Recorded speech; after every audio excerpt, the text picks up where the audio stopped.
بسم اللہ الرحمن الرحیم۔ پچھلی گفتگو میں معرفت امام زمانہ عجل اللہ تعالیٰ فرج شریف بارے میں کچھ تمہیدی گفتگو ہو گئی تھی۔ آج ہم یہ سمجھنے کی کوشش کریں گے کہ آیا امام کی معرفت کے لیے کوئی کم سے کم کا معیار بھی ہے یا نہیں ہے، یعنی کم سے کم معرفت امام زمانہ کیا ہو۔ تو اللہ، رسول اور امام کی معرفت کے سلسلے میں کم سے کم معرفت کے لیے بھی ہمارے حدیث کی کتابوں میں ایک باب ہے۔ انسان جو کہ خدا کا عبد ہے اور رسول اور امام کا مطیع ہے، اسے اگر یہ علم ہو جائے کہ خدا کی بندگی اور رسول اور امام کی اطاعت کے بارے میں اس کی حد اقل یعنی کم سے کم ذمہ داری کیا بنتی ہے، تو اس کے لیے اعلیٰ درجات کے مراتب طے کرنا ممکن ہو جاتا ہے۔ خدا کی معرفت تو باطنی طور سے ہی ممکن ہے، کیونکہ خدا ہمیں نظر نہیں آتا، ظاہر سے ہم اس کو پہچان نہیں سکتے، حواس خمسہ میں وہ کی گرفت میں نہیں آ سکتا۔ ایک نبی اور امام کی معرفت کی دو قسمیں ہیں، ایک ہے ظاہری معرفت اور دوسری ہے باطنی معرفت۔ تو ہم سر دس امام زمانہ عجل اللہ تعالیٰ فرج و شریف کی معرفت کے بارے میں ہی کچھ گفتگو کریں گے۔ پہلی چیز ہو گئی معرفت ظاہری۔ اس سے مراد یہ ہے کہ امام علیہ السلام کا اسم گرامی کیا تھا، نسب کیا ہے، آپ کی کنیت کیا ہے، آپ کے القاب کیا ہیں، اور آپ کی پیدائش، تاریخی واقعات اور جن جن حضرات کے ساتھ آپ نے ملاقاتیں کی ہیں، جیسے ہم نے پچھلی قسطوں میں عرض کیا کہ آپ کی نیابت خاصہ کے دوران جو لوگ آپ کے نائبین خاص رہے ہیں وغیرہ، تو ان کے بارے میں معلومات اگر یہ ہماری جتنی زیادہ ہوگی، ہمیں امام علیہ السلام کی معرفت ظاہری بہتر طور سے کر سکیں گے۔ لیکن معرفت باطنی کا جہاں تک تعلق ہے، تو اس سے مراد یہ ہے کہ وجود امام کی حقیقت کیا ہے۔ تو جیسا کہ پہلے عرض ہوا کہ امام کی معرفت واقعی ہمارے لیے میسر نہیں ہے۔ عام مومنین، عام شیعہ، چاہے وہ شیعت کے جتنے بھی اونچے درجے پہ پہنچ جائے، چاہے وہ سلمان فارسی والے 10ویں درجے پہ بھی پہنچ جائیں، اس کو امام کی معرفت حقیقی حاصل نہیں ہو سکتی۔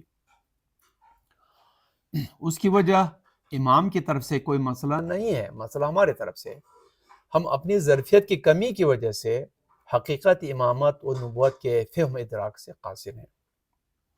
لیکن ہر منتظر اپنی ظرفیت اور روحانی پاکیزگی کے مطابق کسی حد تک امام کی معرفت حاصل کر سکتا ہے، اور یہی حال خدا کی معرفت کے بارے میں بھی ہے، گرچہ نبی اور امام بھی خدا کی کم حق و معرفت حاصل نہیں کر سکتے، کیونکہ رسول اکرم صلی اللہ علیہ وسلم نے خود اقرار کیا ہے کہ ما عرفناک حق معرفتک، یعنی اے پروردگارہ، جتنی آپ کے حق معرفت ہے وہ ہم بھی حاصل نہیں کر سکتے، تو ہم کجا۔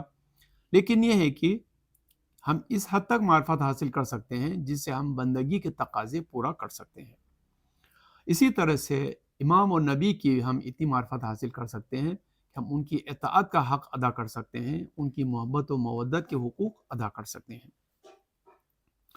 ہاں، اگر مولا خود کسی کی طرف نظر کرم فرما دے تو چونکہ وہ مسیحوں کا مسیحا ہے، اس لیے وہ لوہے کو بھی خالص سونا بنا سکتا ہے۔ اگر امام کی طرف سے عنایت ہو جائے تو پھر امام ان افراد میں خصوصی طور سے معرفت کی صلاحیت میں بھی اضافہ فرما سکتے ہیں، پھر ان افراد کی معرفت عام شیعوں سے زیادہ ہو سکتی ہے۔ سوال یہ ہے کہ پھر امام کی معرفت حاصل کرنے کے لیے کون سا طریقہ ہے جس کے ذریعے سے ہم امام کی زیادہ سے زیادہ معرفت حاصل کر سکتے ہیں۔ اس بارے میں ایک واقعہ جو کافی مستند طریقے سے ہمارے ہم پہنچا ہوا ہے، وہ میں آپ کے بول گزار کرتا ہوں۔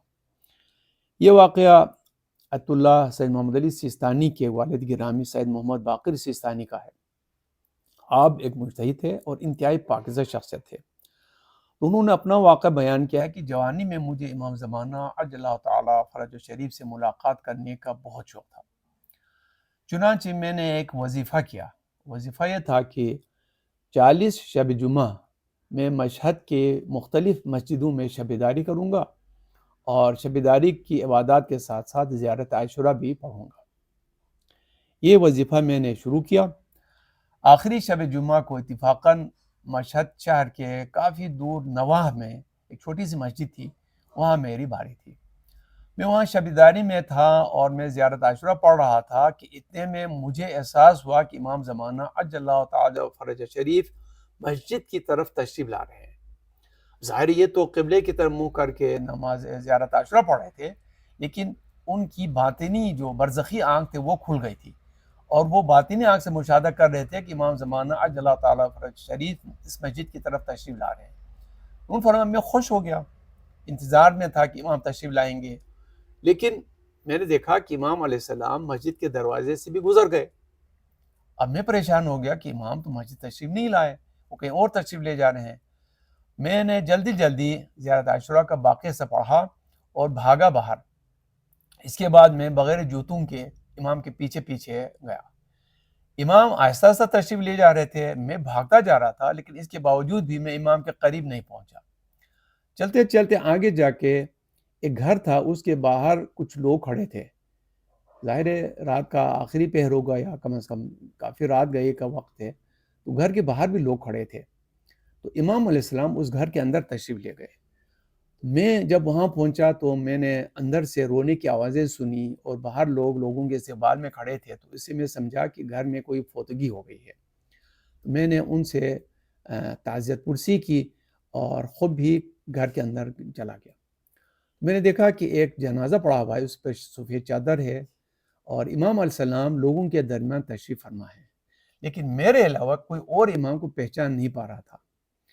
جب میری نگاہ امام علیہ السلام پہ پڑی تو امام علیہ السلام نے آہستہ سے کہ دوسرے لوگ نہ سن سکے مجھ سے فرمایا کہ محمد باقر، وظیفے کرنے اور ادھر ادھر جانے کی کوئی ضرورت نہیں ہے، اس خاتون کی طرح بن جاؤ تو ہم خود تمہاری ملاقات کے لیے آئیں گے۔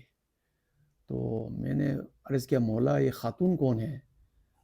تو فرمایا کہ رضا شاہ کے دور میں انہوں نے کشف حجاب شروع کیا تھا، یعنی خواتین کو حجاب کی شکل میں حجاب کرتے ہوئے باہر آنے سے انہوں نے روکا تھا، اور اگر کوئی مومنہ خاتون حجاب کر کے باہر جاتی تھیں تو سرکاری کارندے زبردستی اس کی چادر کو کھینچ لیتے تھے اور سر بازار اس کو بے حجاب کرتے تھے۔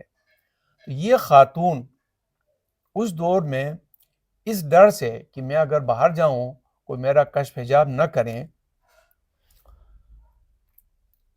تقریباً 7 سال تک ایمان فرمائے 7 سال تک یہ گھر سے باہر نہیں نکلی۔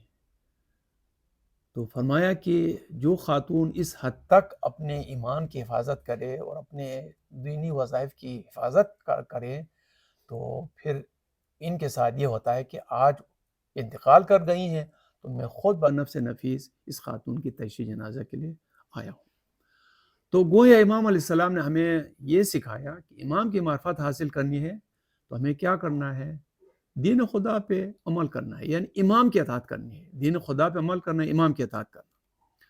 یہ تو ہو گیا راستہ امام کی معرفت کا، کہ ہم جتنا دین خدا کی پیروی کریں گے اور امام کے مطیع بنیں گے اتنا ہی ہم اس کے قریب ہو جائیں گے۔ یہ لقاء اللہ کا فلسفہ بھی یہی ہے۔ ہم جتنی بھی عبادتیں کرتے ہیں قربتاً اللہ کی نیت سے پڑھتے ہیں کہ ہم خدا کے قریب جانا چاہتے ہیں۔ ہم جتنی اطاعت کریں گے ہم خدا کے قریب ہو جائیں گے۔ اسی طرح سے امام کے ہم جتنی اطاعت کریں گے ہم امام سے بھی روحانی طور سے قریب جائیں گے۔ اب مسئلہ یہ ہے کہ کیا امام علیہ السلام کی کوئی معرفت کی کم سے کم حد ہے جس پہ ہم نے ابھی گفتگو کرنی ہے؟ اس سلسلے میں یہ ہے کہ ہر مومن اور مومنہ کے لیے کم سے کم معرفت کا ہمیں معلوم ہونا چاہیے تاکہ ہم اس مرحلے کو کسی نہ کسی صورت طے کریں۔ کم سے کم کو تو ہمیں طے کرنا چاہیے، کیونکہ اگر ہم نے کم سے کم وہ معرفت کی حد بھی پوری نہیں کی، اس کی معنی ہماری معرفت جو مکمل طور سے ناقص ہے، یعنی ہمارا ایمان ہی ثابت نہیں ہوتا ہے۔ بصورت دیگر ہمارا حاشر بھی وہی ہوگا جو امام کی معرفت کے بغیر زندگی گزارنے والوں کا ہے۔ تو کم سے کم معرفت حاصل کرنے کے بعد درجات معرفت میں آگے بڑھنے کے لیے ہر وقت کوشش کرتے رہنا چاہیے تاکہ ہر مومن اور مومنہ ایمان کے اعلیٰ ترین درجات تک رسائی حاصل کر سکے۔